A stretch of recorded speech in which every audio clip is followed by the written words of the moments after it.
नमस्कार दोस्तों।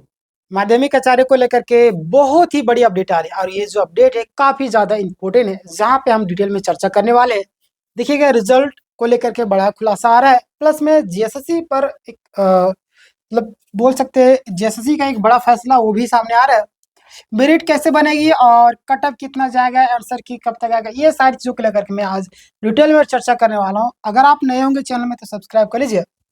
और यहाँ पे देखिए, आप सबसे पहले कि पॉइंट बाय पॉइंट सारा जानकारी आपके सामने है। आपको पता है वैकेंसी कितना था, ये बोलने की ज़रूरत नहीं है। आगे बात करते हैं। री एग्ज़ाम कब हुआ था? आपको पता है कि 8 मई को री एग्ज़ाम हुआ था, है ना? और इसमें कई सारे छात्र भाग भी लिए, जो अभ्यर्थी को दिक्कत हो रहा था, ठीक है ना? पहले आंसर की देखने को समस्या हुई थी, लेकिन अब जो है वो सारा समस्या का सॉल्यूशन एग्ज़ाम दे करके करवा लिया गया, ठीक है ना? जी हाँ। री एग्जाम क्यों लिए गए? तो आपको पता है कि कैंडिडेट अपने आंसर की सही तरीके से नहीं देख पा रहे थे। जीएसएससी यहाँ पे होगा, है ना? एसएससी नहीं होगा। जीएसएससी की तरफ से कहा गया था कि अभ्यर्थियों के साथ अनअफेयर यानी कि अनुतराड जैसी समस्या सामने आ रही, इसकी परीक्षा फिर से कराई जाए, ठीक है ना? तो परीक्षा जो फिर से कराएगी और जिनको जिनको दिक्कत आ रही थी, मतलब क्या उनका प्रॉब्लम सोल्यूशन मिल चुका है, ठीक है ना? अब आगे बात, इसी कारण लगभग 2819 अभ्यर्थियों को दोबारा एग्जाम हुआ। कितने कैंडिडेट शामिल हुए थे? तो 2819 अभ्यर्थी शामिल हुए थे, ठीक है।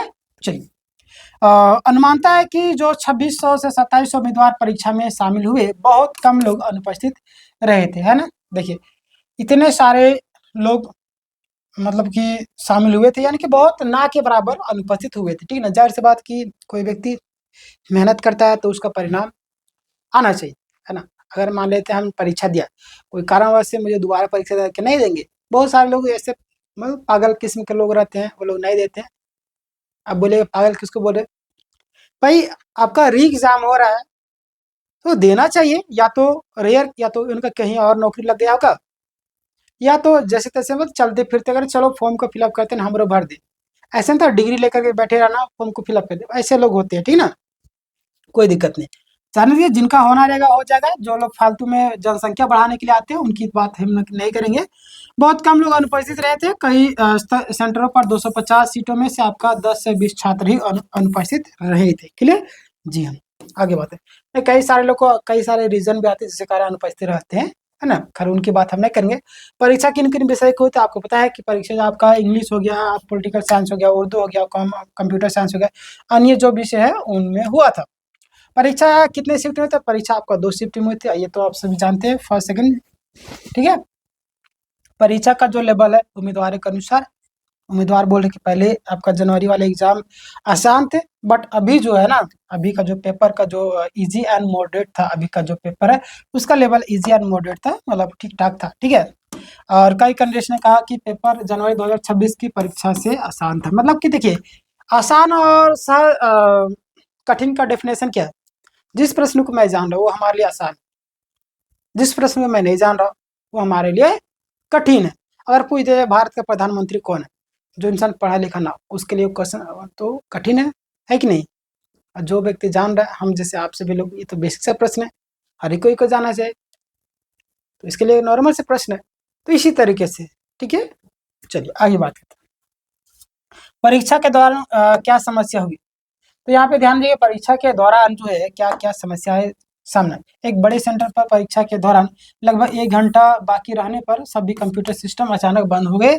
उससे उम्मीदवार घबरा गए थे और हंगामा शुरू हो गया, और कई सारे लोग को लगा कि कोई गड़बड़ी या खेला हो रहा है। ठीक, देखिए इस तरीके से भी सामने आ रहा है।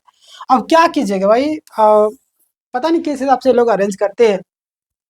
बाद में क्या, बाद में लगभग 10 मिनट बाद सिस्टम फिर से चालू हुआ, सभी उम्मीदवार को अतिरिक्त समय दिया गया। परीक्षा परीक्षा बाद में सामान्य रूप से पूरी हुई। क्लियर? आगे बात करते हैं। और क्या कोई बड़ी धांधली हुई? तो इसका जवाब क्या आपको लगता है, धांधली हुई या नहीं? तो यहाँ पे ध्यान दीजिए आप लोग, अभी तक का बात करें, है ना, अभी तक कोई भी आधिकारिक धांधली पुष्टि नहीं हुई और ना ही होगा, है ना कोई। लेकिन सेंटरों पर तकनीकी समस्या जरूर देखने को मिली। उम्मीदवार असमंजस और डर का माहौल उनके अंदर है, क्योंकि पता है कि आपको सिस्टम बंद होने के बाद सिस्टम हैक भी हो सकता है, ठीक है ना। आगे बात करते हैं, कौन कौन राज्य के उम्मीदवार शामिल हुए? तो री एग्जाम में सिर्फ झारखंड के ही नहीं बल्कि बाहर के भी राज्य के उम्मीदवार शामिल थे। बिहार, पश्चिम बंगाल के भी, उत्तर प्रदेश आदि जितने भी कई सारे राज्य वहाँ के भी उम्मीदवार शामिल हुए थे, ठीक है ना। आगे बात करते हैं आंसर की कब तक आएगी, आपके मन में सवाल तो उठ रहा है आंसर की जो है कब तक आएगी। तो देखिए अगर हम बात करें संभावित जो आपका डेट है ना आंसर की आने में लगभग 15 से 20 दिन तक टाइम लग सकते हैं। संभावना कि मई महीने के अंत तक आंसर की जारी हो सकता है ना, मई महीने के अंत तक आपका जो है आंसर की जारी होने की संभावना बनी हुई। क्लियर, आगे बात करते हैं रिजल्ट कब तक है आपके मन में, ये भी लगातार सवाल। सबसे बड़ा सवाल तो यही होता है कि रिजल्ट जो हमारा है ना, रिजल्ट जो हमारा कब तक आएगा। तो अगर हम बात करें रिजल्ट अभी तक का भी सिचुएशन जो हमारा कोई भी बड़ी समस्या नहीं हुई है, तो रिजल्ट जून के 2026 में आने की संभावना है। कब, जून के 26 में आने की संभावना बनी, ठीक है। परीक्षा का जो पैटर्न है पेपर 1 और फिर बात क्वालिफाइंग पेपर था, कुल आपका 200 प्रश्न थे, 200 नंबर थे, ठीक ना।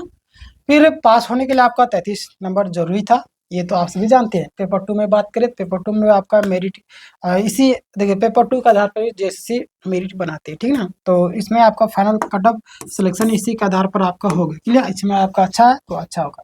चलिए आगे बात, संभावित जो कट ऑफ जो अनुमानता बताया जाए अनरिजर्व कैटेगरी के लिए आप देख लीजिए आपका 130 से 136, हालांकि यह आंकड़ा जो आपका आगे पीछे हो सकता है, ठीक ना, इसमें आप ना रहिए बट इसके आसपास रह सकते हैं। BC2 का हम बात करें, BC1 BC2 का, तो आपका जो आंकड़ा देख लीजिए, ठीक है ना, 116 से आपका 200 सॉरी 124।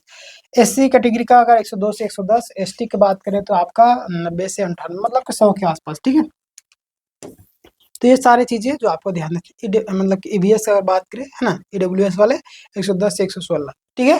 चलिए अन्य महत्वपूर्ण बातें जो आपको ध्यान देना है इस भर्ती में, खास बात की यह पहले ये जो काफ़ी इम्पोर्टेंट भर्ती था जिसमें कई सारे छात्र भाग भी लेते, यह पहला ऐसा ऑनलाइन एग्जाम माना जा रहा है जिसमें सिर्फ कुछ उम्मीदवारों का ही री एग्जाम कराएगा। बिल्कुल ये ऐसा एग्जाम है, ठीक है। उम्मीदवारों की जो प्रतिक्रिया है, पेपर आसान था, तकनीकी समस्या देखने को मिली पर उसका सोल्यूशन मिल चुका था, ठीक है। कुछ लोग परीक्षा से संतुष्ट दिखे, कुछ लोग असंतुष्ट दिखे। निष्कर्ष तौर पर बताना चाहे, ध्यान दीजिए आप लोग कि माध्यमिक के चारा 1337 जो आपका री एग्जाम सफलतापूर्वक संपन्न हुआ। फिर लगभग 2600 से आपका 2700 उम्मीदवार शामिल हुए थे, कुछ लोग नहीं हुए थे। पेपर आसान था, कुछ सेंटर में सिस्टम बंद होने की समस्या तो आई परंतु ठीक होगी। आंसर के आने के जो आपका मई के अंतिम तक आ जा सकती है, मेरे पेपर 2 के आधार पर बनेगा। तो यह था आज का फाइनल अपडेट। आपके मन में कुछ सवाल होगा जरूर मुझे बताइएगा, और अगर आप चैनल में नए होंगे सब्सक्राइब कर लीजिएगा। देखिए तैयारी करते रहिए, तैयारी हमारे यहाँ पे फ्री ऑफ कॉस्ट हो रहा है। रेगुलर क्लासेस कीजिए, सुबह आपका 6:30 बजे से रात्रि 11 बजे तक सभी क्लासेस लाइव होते हैं, रेगुलर जुड़ा कीजिए। मिलते रहिए स्टूडेंट, तब तक के लिए